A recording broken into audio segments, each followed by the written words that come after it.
Hello students, I welcome you all to the e-learning sessions of LJ Institute of Engineering and Technology.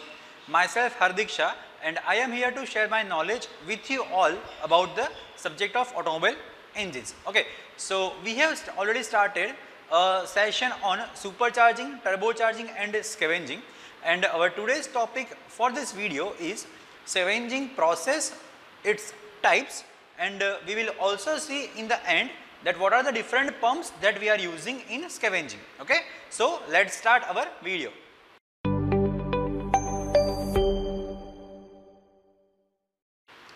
So what is scavenging?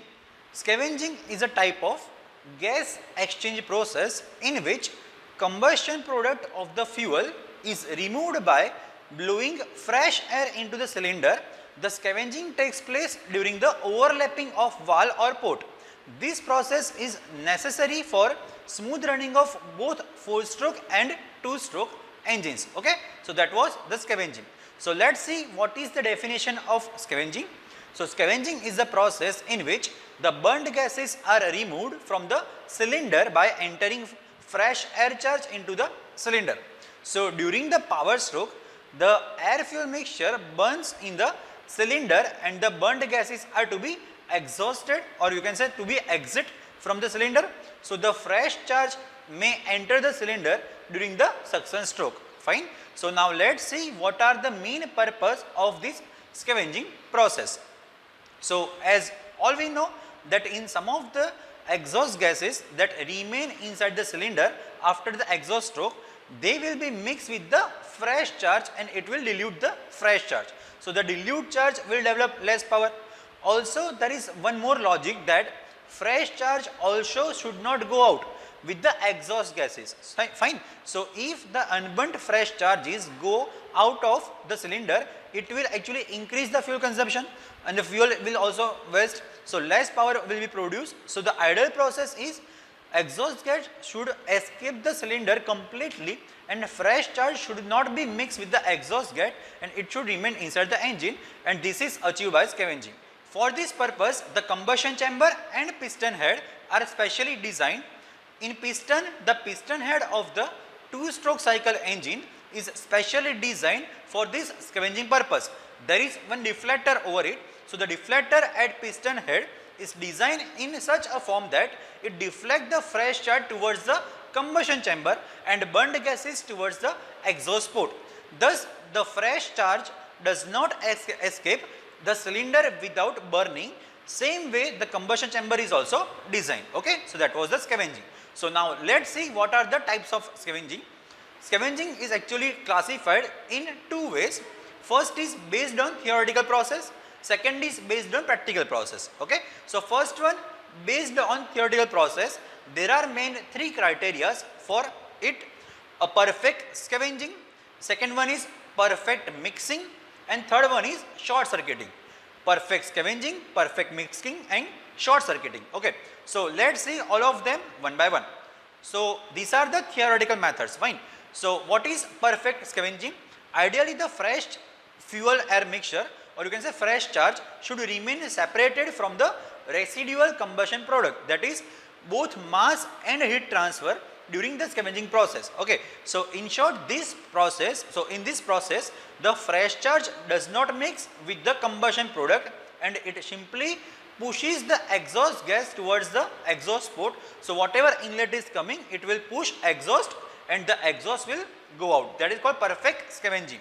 Perfect mixing, so in the incoming fresh charge mixes completely and instantaneously with the cylinder contents and the portion of mixture passes out from the exhaust port at the rate equal to the entering cylinder. So this is homogeneous mixture, consists initially of the product of combustion only and then gradually it changes to the pure air. Fine. So certain mixing is occurring between incoming and exhaust, okay, and in combustion chamber. Short circuiting, the fresh charge coming from the scavenging manifold directly go out of the exhaust ports without removing of any residual gas. This is a dead load condition and its occurrence must be avoided. So fresh charge should not go out of the cylinder. Now based on the practical process, there are three types. First is uniflow scavenging. second is loop scavenging, and third one is cross flow scavenging. Okay, so let's see all of them one by one. So first one is uniflow scavenging process or uniflow scavenging method. So in this, exhaust valve is fitted at the top of the cylinder and the two inlet ports are at the lower part of the cylinder. The fresh charge enters the cylinder from the two inlet port and it pushes the exhaust to go out of the exhaust valve from the upper portion. So the direction of the flow of the fresh charge and the exhaust gas is always same. So it is called uniflow. The direction is same, uniflow scavenging, and there are two types in uniflow scavenging. One is uniflow scavenging with puppet exhaust valve and second one is scavenging with opposed piston. So in both the types, the fresh charge enter from the bottom. Okay, now the flow is controlled by the movement of piston. So in puppet valve type, the valve is fitted at the top, which is mechanically operated by the cam, and exhaust gases go out of the cylinder from the valve when it opens by respect to cam. Now in opposed piston, what is happening? The inlet and exhaust ports are controlled by the separate piston and the piston will be driven by the separate crankshaft. That is called opposed piston, and the scavenging happens. So what are the advantages of the uniflow scavenging? So first is better scavenging because of the minimum mixing of the fresh charge and exhaust. Second one is more power and efficiency because of the better combustion. Okay. Now what are the disadvantages of the uniflow scavenging? Let's see it. So first is the system is actually complicated as separate crankshaft is required for giving motion to that puppet valve or the opposite piston. That was the main point. Second one is high maintenance. So that was the second point. And third one is high initial cost because parts are very high. Parts are many. Okay. So these are the disadvantages. Now let's see the second one, that is loop scavenging. So in this method, the inlet and exhaust port both are situated on the one side of the lower part of the cylinder. So the fresh charge flow in the cylinder in the form of loop and pushes the exhaust gas to go outward from the exhaust port. So both are on the same side. Okay. And the exhaust gas go out. So in loop, or you can say reverse scavenging, there are three subtypes. First is MAN type, MAN type loop scavenging. So in this method, what is happening? The exhaust and inlet ports are placed on the same side, but exhaust port is placed slightly above the inlet port. So the arrangement is suitable for large engine which is running at medium or high speed. That was MAN type, MAN. Second one is tangential loop type scavenging method. So in this scavenging, what is happening?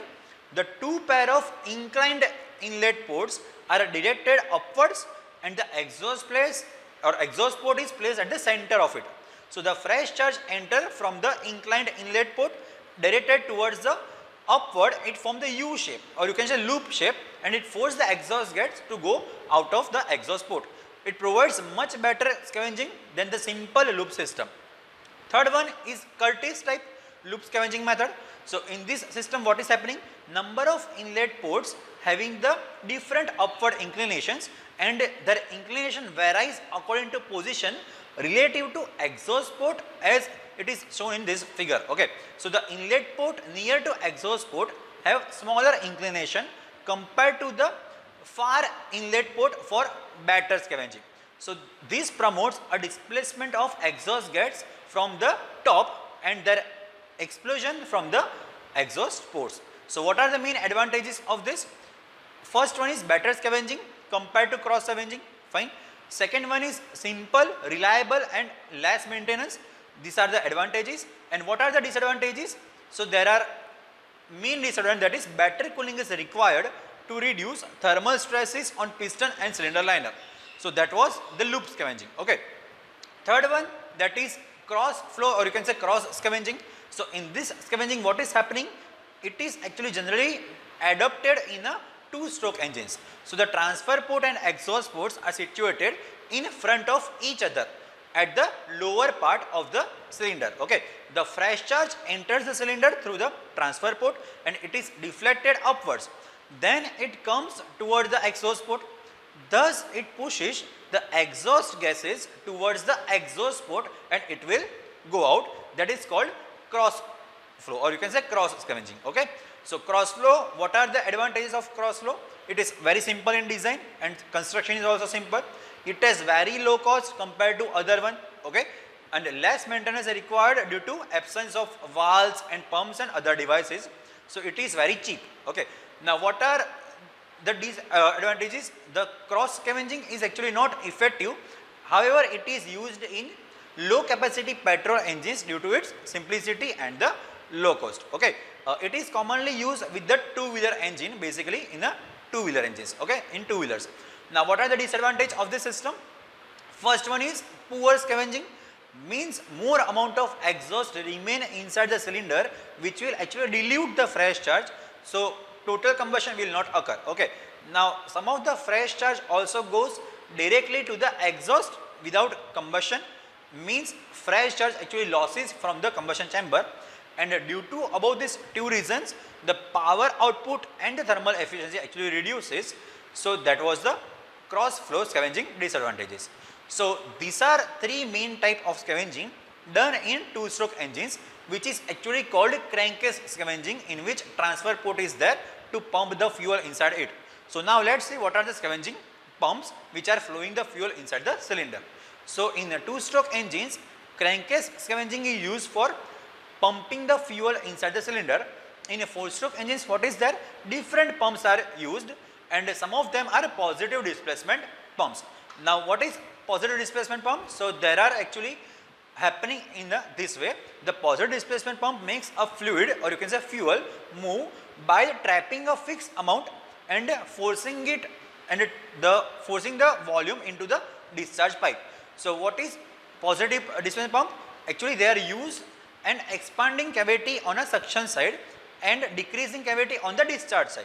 So fuel flows into the pump as the cavity on the suction side expands, and the fuel flow out of the discharge at the cavity collapses. Okay, so the volume is constant through the each cycle of operation. That is a requirement of this. So there are basically two types. First one is reciprocating and second one is rotary type. Okay, so there are two types, reciprocating and rotary. In reciprocating, the piston type pump is actually used for the reciprocation motion, that you all know. And in rotary type, there are three types: gear pump, screw pump and vane pump, that already you have learned in EME and other previous chapters, just like superchargers. Okay, so some of the most important questions that can be asked from these chapters are types of scavenging, thereafter methods of supercharging and turbocharging, fine. Thereafter difference between superchargers and turbochargers. Thereafter one more question is scavenging pumps. Okay, so these are the main questions which can be asked in exam. Okay, so that's it in today's session. In next session we will discuss more about automobile engines. So if you have any query, just write it in a comment section or personally contact me. I will try to solve it as soon as possible. And yes, of course, subscribe this channel to get more content just like this faster than others. Okay, so stay tuned and keep learning. Okay, see you in next video. Thank you.